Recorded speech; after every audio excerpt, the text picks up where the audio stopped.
A lot of people, myself included, are very interested in the destruction in Teardown. The world is made of millions of voxels, which has been done before, but what makes this game different is that when these voxels are destroyed, they collapse with physics. These voxels have different properties, different strengths. Some are flammable, some float, others don't. But how exactly do they behave in practice? Is it possible to destroy an object completely? Say you have an object with 1,000 voxels and you shoot it. Chunks of various sizes fall off from the damage, but the object is now less than 1,000 voxels since some were immediately destroyed in the shot. Hit the remaining voxels enough times and they'll continue to splinter and fragment into smaller and smaller chunks until they do eventually disappear entirely. So yes, in theory you can make an object disappear with enough effort. What's the deal with floating objects?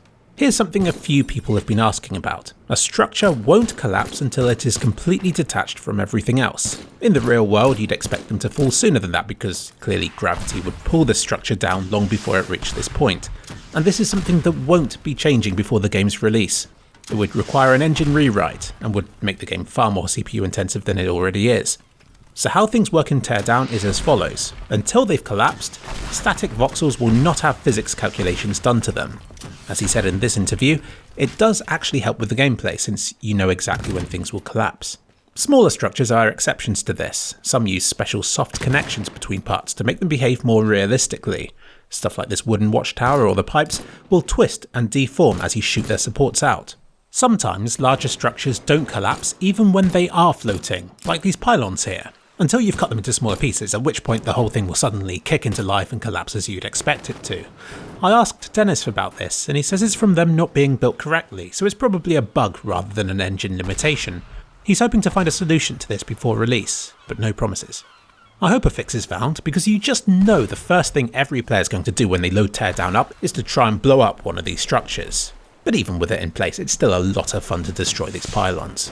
And smaller structures like this watchtower go to sleep after a few seconds if they're moving, but not moving much.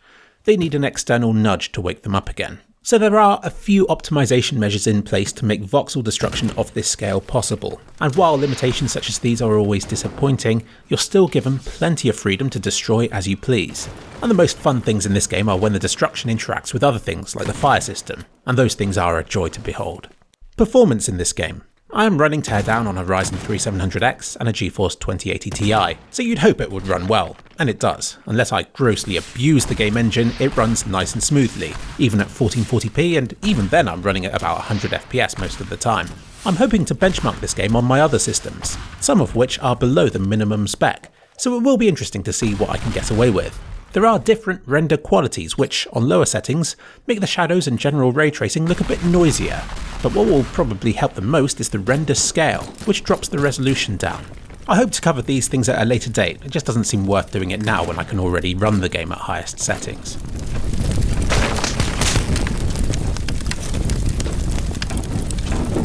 So let's test the game and see where the bottlenecks are. In normal gameplay, it's using about 12% of my CPU, 8GB of system memory, and my GPU is running at 100%. Clearly, this is a GPU limited situation where the only limit to how high my frame rate can go is how many frames my graphics card can produce, which is normal in games. However, as I set fire to the entire house, the frame rate goes down. But something strange happens. The game actually gets less demanding on my system. The RAM usage doesn't go up, the CPU remains under 20% load, and my GPU usage actually drops down to about 35%. It's not immediately apparent where the bottleneck is. What I think is happening is that the game can only run on a certain number of CPU threads at once, and it only really maxes out one of them, which is why my CPU is the limiting factor, even when it's under just 12% load. The bad news about this is, if you have a super fast PC, then this game currently won't make the most of it. The good news is, you can expect similar performance to me even if your processor is considerably slower than mine. How much slower, I can't say until I've tested it on my other systems as well. Level overview. A few of you have said how cool the level overview looked, so here's more of it. It shows a real-time overview of the map. You can zoom in and out of it, and can pan about. And as you can see, it simply shows everything that's happening, but from an overhead view. It doesn't let you see inside buildings, even if you're in one at the time. But yeah, it's a useful tool, especially for checking out the objectives in challenge mode. You could make a command and conquer like game using this viewpoint, couldn't you? You could call in airstrikes and watch it destroy everything. Can falling objects damage other things? Yes, they can, and quite substantially in some cases. The exception to this is the player, who doesn't seem to take damage even when half a house lands on his head. But I guess if you did take damage from falling structures, you'd sometimes randomly die when something above you shifts slightly. So I think it's a lot simpler just to be like, don't worry about falling stuff, but do worry about the fire, the countdown, and that murderous attack helicopter above you instead. Movement in the level. Now's a good time to talk about movement in the level, which is a crucial part of any game, but especially one where you're trying to navigate as quickly as possible. As long as something's below head height, you should be able to jump up onto it. You can squeeze through tight spaces and crawl through extremely small holes. You can't jump up onto 1 voxel wide ledges though, which threw me off a couple of times because with fences like this, you think you should be able to hop up over them in a couple of jumps, but it isn't the case. I particularly enjoyed climbing these fir trees, then to leap from peak to peak like a blocky Tarzan. Spray paint. I didn't cover this tool in my first video, but the game lets you spray paint surfaces to leave messages or to indicate to future you where you need to go next. Because I did say that some of the challenges get rather complicated, so being able to write messages to yourself does have quite a lot of value. And yes, this spray paint remains on the objects even after they've been destroyed.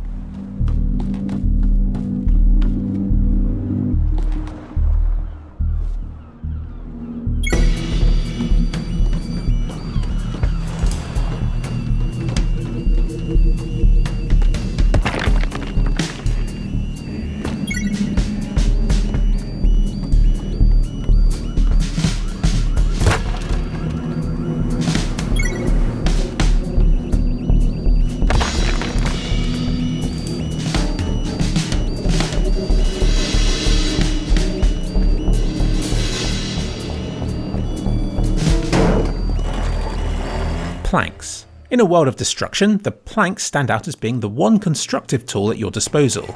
You click on a point, drag it out, and then when you let go, a plank is spawned. This is mostly used to build bridges between gaps, but as you just saw, it can also bind objects together. It is also enough to stop these pipes from falling completely. The possibilities seem pretty much endless. You can also construct primitive structures out of them, but it isn't exactly Minecraft. And I suspect the reason you do this would be to then destroy them or to set them on fire.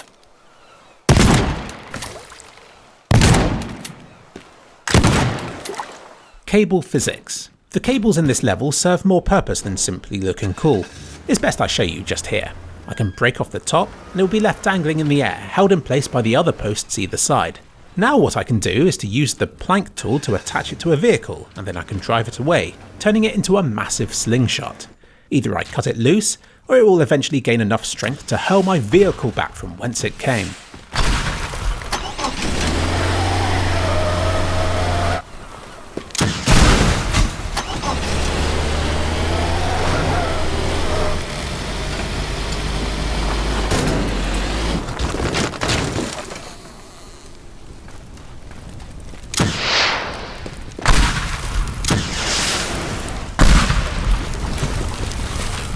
Fire.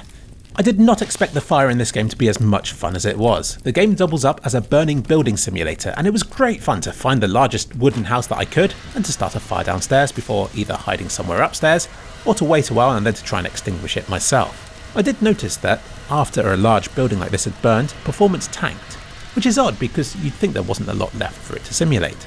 Again, this isn't something I'm too worried about because the fun comes from burning it in the first place. I'll end this video with a burning building sequence, which I'd say is one of the most fun things you can do in sandbox mode. What will Teardown be like? When you play Teardown for the first time, if you're anything like me, you won't start with the challenges. It's just too distracting. You'll take it seriously for a while, but then you'll really want to blow up a tree or carve a face into a wall, and you'll fail the objective. So instead, when you first play, you'll probably jump into the sandbox mode and will mess about with it for hours, doing all sorts of stuff that hasn't been possible in other games. And I think that's the best training you can do for the game's other modes. In the sandbox, you'll mess about with the weapons, the vehicles, the physics, and so on. Eventually, you'll have a good feel for how it all works. You might want to try another level, and may have to complete a few objectives to unlock it. I suspect you'll jump between the sandbox and challenge mode several times, gradually working your way through whatever campaign this game will eventually have. I see people saying how they're not interested in doing anything other than the sandbox, which is fair enough, but I do think the game's other modes do complement the destructive gameplay well. They're there to give you missions to complete, and a way of testing or focusing the destructive skills that you'll have practiced in the sandbox mode first. Like, from my point of view, I can see so many opportunities with this game. I want a command and conquer style game based on it from a top-down view. I want huge dynamic battles or storms you must try and survive. I want a fireman simulator. I want a world editor. I want Destruction Darius 3. Tuxedo Labs are onto a winner with what's being built here, but I think they're right to focus on finishing Teardown before considering what else can be done with it. But by all means, leave a comment saying what you want from the game, because it can only help them to know. So thanks again to Tuxedo Labs for providing me with an early preview. When they messaged me, I was actually halfway through making a video summary of everything that had happened to this game since the last time I covered it. But obviously there was no point in doing that if I had access to the game itself. It really wasn't something I had expected when I woke up that morning, and it did put a smile on my face. To be able to preview the game that is possibly the second most anticipated game in the world right now.